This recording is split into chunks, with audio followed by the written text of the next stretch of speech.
Jamaica. Make we do the right thing. Make we live good today for a better tomorrow. Talk it out. Don't fight it out. The time by the Ministry of National Security is 6:30.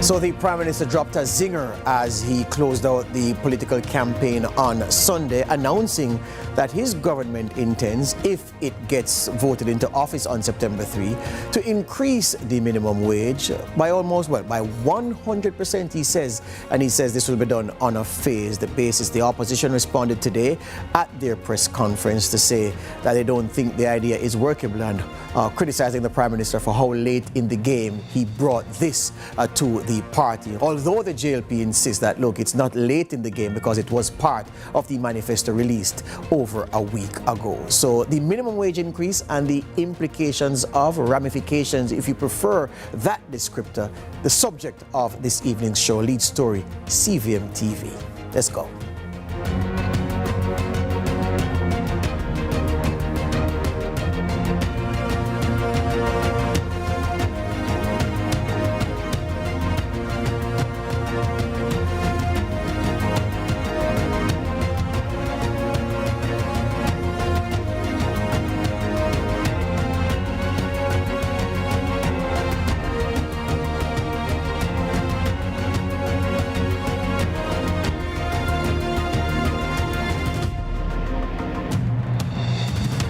Welcome to Lead Story here on this Monday on CVM TV. My name is George Davis. So let's get right to it. On the issue of the proposed increase in the minimum wage, as articulated by the Prime Minister in Spanish Town, St. Catherine on Sunday at that JLP mass rally to close out the official campaign, Giovanni Dennis caught up with the Prime Minister earlier on this Monday and asked him some pertinent questions about this proposal. Welcome to CVM's coverage of Decision 2025. We're joined now by Prime Minister Dr. Andrew Holness, who is actually on the road on the campaign trail. Prime Minister, firstly, how is it going and where are you right now? Well, right now I'm on the East-West Highway heading into Clarendon, and it's going very well. We just completed a tour of my wife's constituency, East Rural St. Andrew, which went exceedingly well.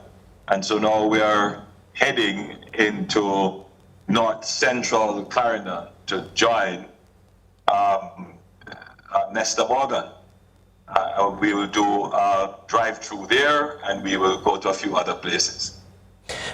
The major issue announced last night, it was mentioned in your manifesto number 76 when I read it, to increase the minimum wage gradually over the next term if you should form government. You mentioned that at the next budget it will be moved to 18,500 and then to 32,000 over the next few years. In terms of consultation for this movement of the minimum wage, we have been getting reactions already from some stakeholders saying, you know, they weren't consulted.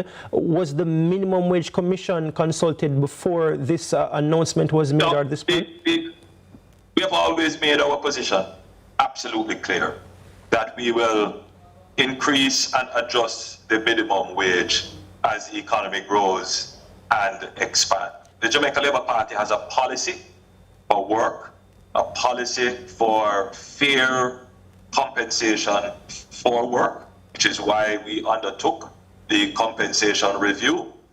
But more than that, we have a policy towards productivity.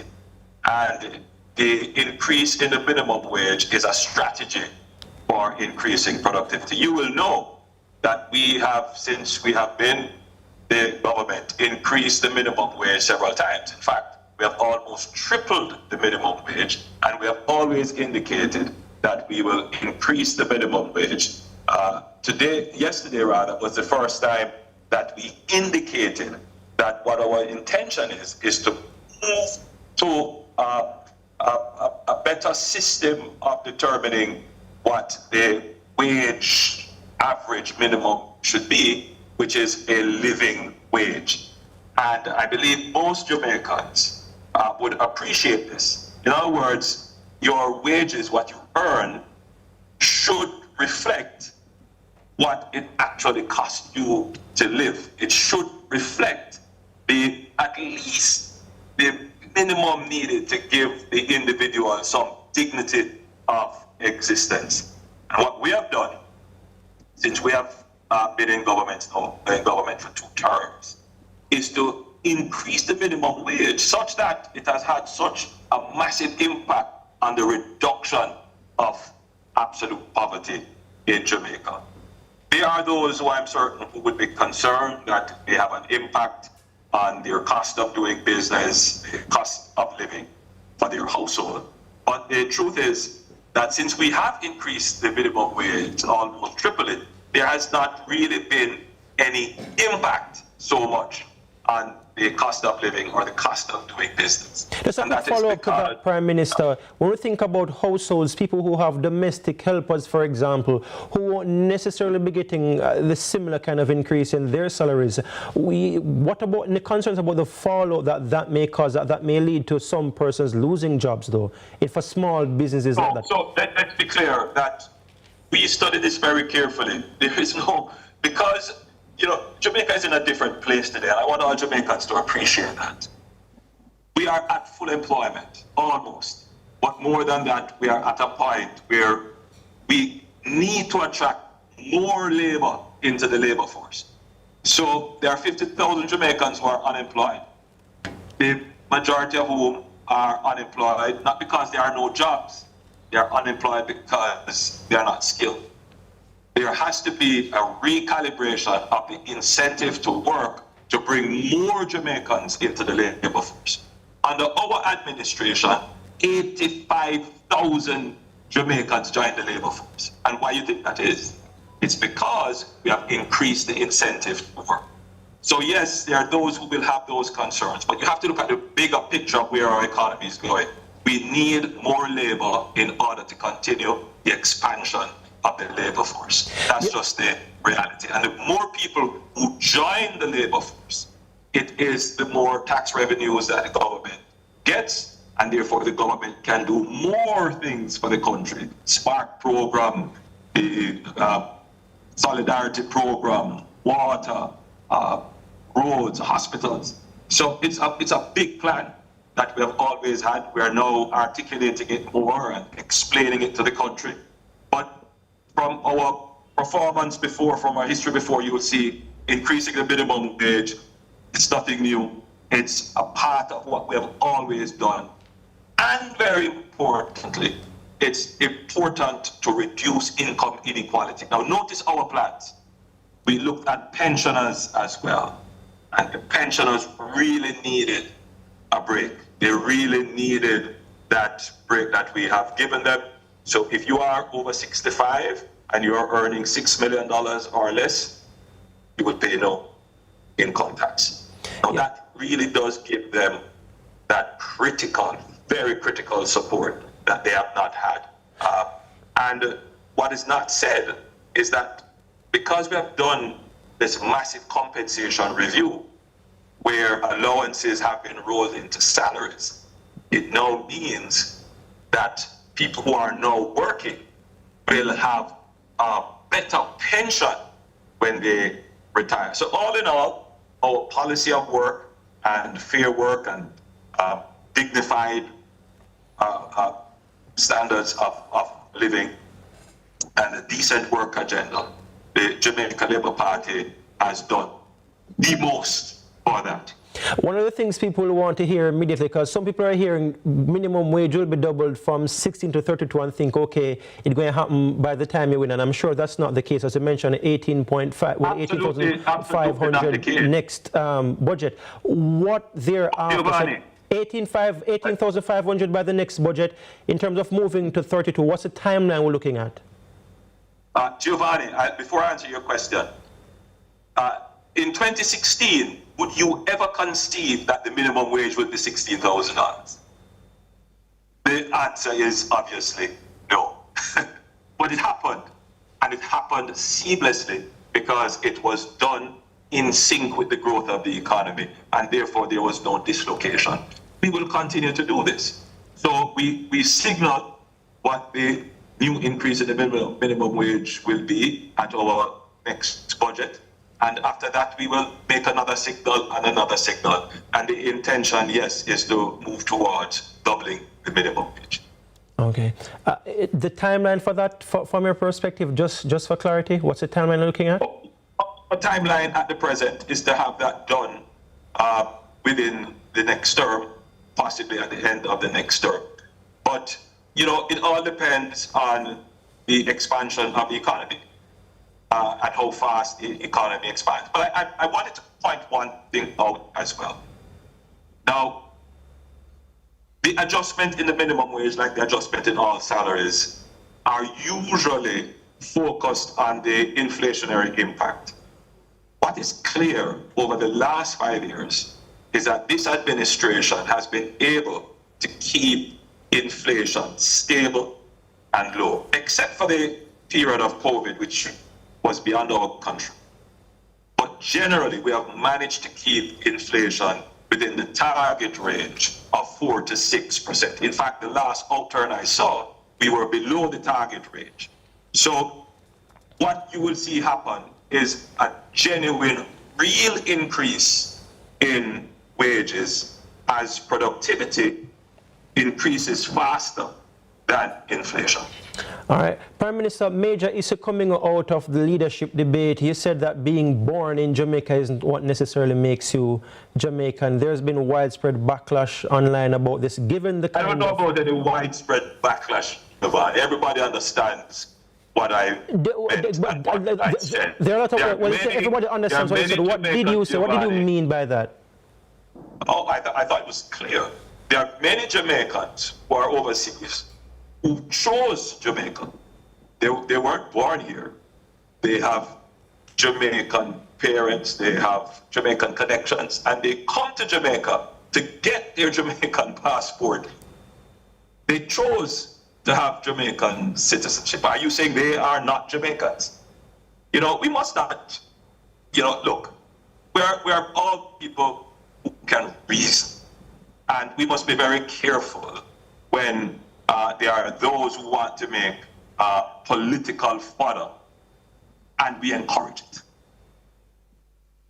Is it that you misspoke? Do you recontemplate the statement, though, in terms that being born in Jamaica does not make you Jamaican? No, Giovanni, I was very clear. There are persons who are not born in Jamaica, but who chose Jamaica. Is that an incorrect statement? Yeah. All so right. there, I give you an example. Recently, I toured the United States, our consulate in the United States, and it was reported to me that there was a massive surge of persons seeking to get their Jamaican passport. In other words, they were choosing Jamaica. They weren't waiting. They wanted to get their Jamaican passport, and they wanted their children to have Jamaican passports. Those are Jamaicans too. Yeah. Prime Minister, so my statement is an accurate and correct statement. Of course, being born in Jamaica makes you a Jamaican, that's obvious. But there are people who are not born here, but they choose to exercise their right to Jamaican citizenship. That's not an incorrect statement either. Okay. That's the Prime Minister, Andrew Holness, mobile, and speaking with Giovanni Dennis there, yeah? Good to have seen and heard that exchange. All right, break time. Back with more on the other side.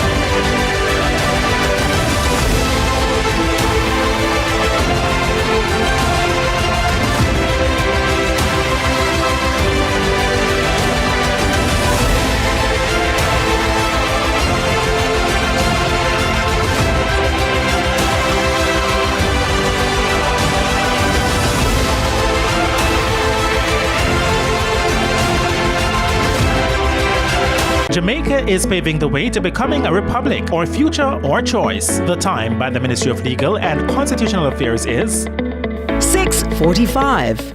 The following is a paid announcement by the Jamaica Labour Party.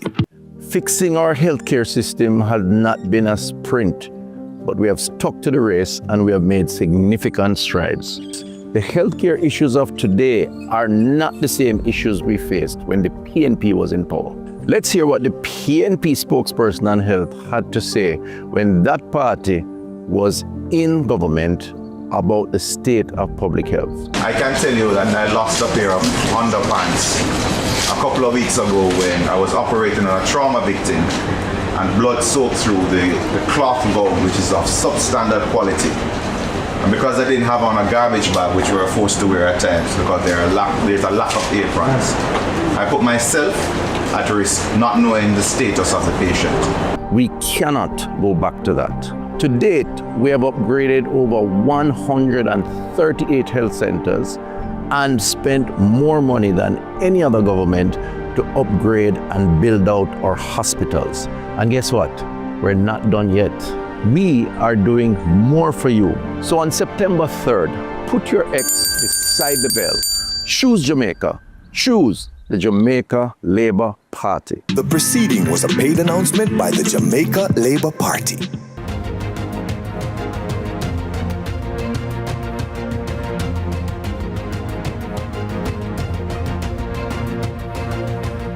Welcome back to Lead Story on this Monday, talking about minimum wage and the proposed increase as articulated by the Prime Minister at that Spanish Town Mass rally on Sunday, and of course in that interview that he just did with Giovanni Dennis. I'm turning to two men of business, President of the Jamaica Employers Federation, Wayne Chen, and the man leading the Jamaica Chamber of Commerce, Philip Ramson.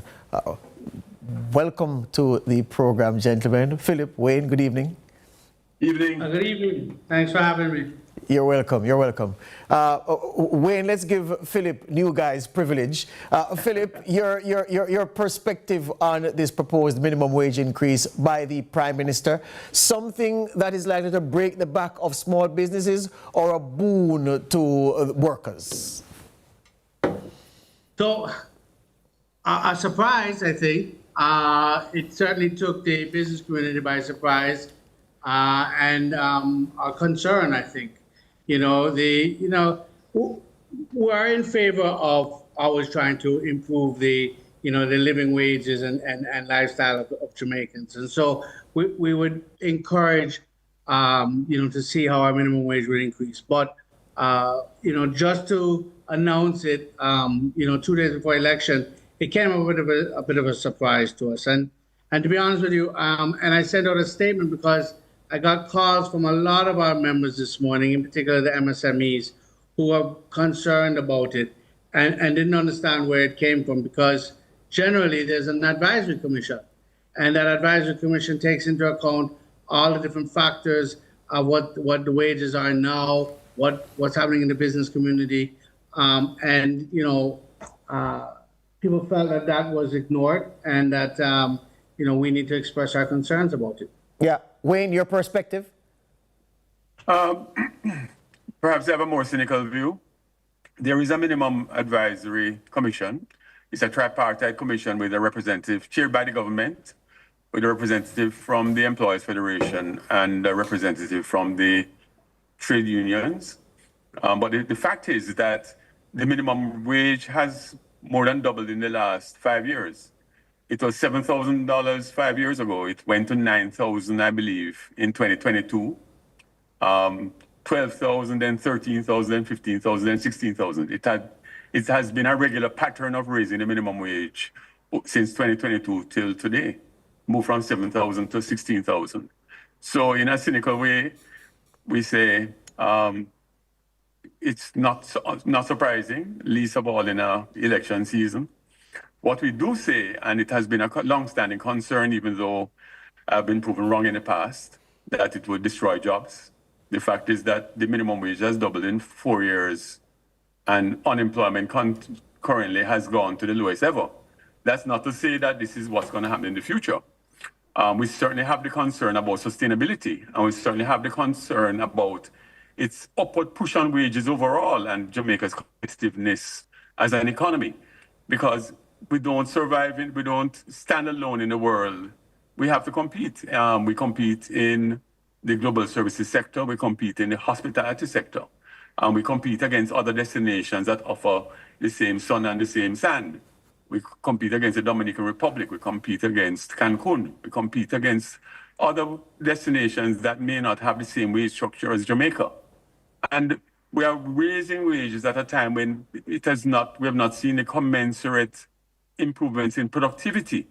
So while we can never be seen to be against Jamaican workers doing better, we caution policymakers to say it must be in the context of a growth in productivity. Real wages, yes. They must rise, yes. We want every Jamaican to do better. Yeah. But we also want productivity improvements. We also want economic growth. Yes.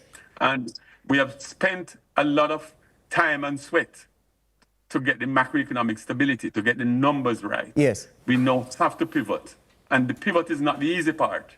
The pivot is the difficult part. Yes. And it's not easy in the middle of a political administration or the end of a political administration. So on the 4th of September, whoever forms government, yes, we want to sit down with that group. Yes.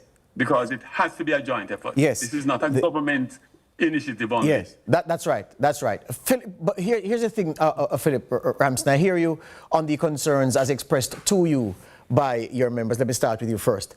There's a term that I got a completely different understanding of during the Brexit negotiations in the UK when Boris Johnson had his hand on the wheel of government. And this was the issue of this backstop. And of course, not having a border in the Irish Sea and the backstop for the European, UK trade and everything else. Doesn't the mention by the Prime Minister of a phased approach, is that not a backstop, a safeguard against the kind of reckless implementation that could cause disequilibrium in the economy to the detriment of all concerned? Let me hear you on that first, Philip Ramsden. So I think the concern is that when he says a phased approach, we don't know what that means. And he says that by April, he's going to go from 16,000 to 18,500. And yes, that may only be, an 18% increase. But what does the next stage look like? And what concerns me is that, and as Wayne said, we've increased minimum wage from 7,000 to 16,000 over the last 5 years. And where has it gotten us in productivity? We're still going at the same 1% per year that we've been seeing for the last 30 years.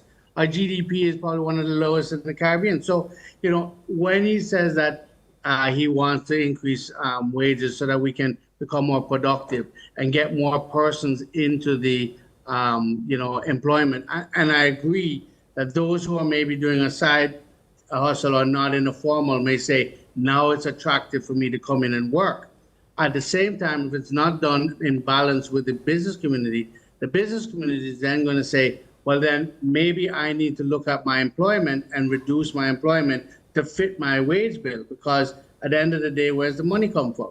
So I say that, yes, I'm in favor. I'm a nationalist. I believe for Jamaica, we need more equity.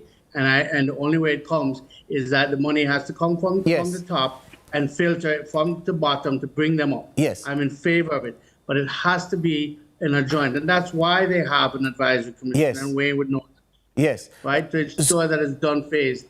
For it to come as 2 days before the election like this, it kind of took us by surprise. I understand that. When the issue of the phased approach, does that not mean that at any phase of implementation where there is a problem with the financing of the move, that move can be shelved, that course can be abandoned? Is that not the magic in the phased approach to this kind of policy implementation?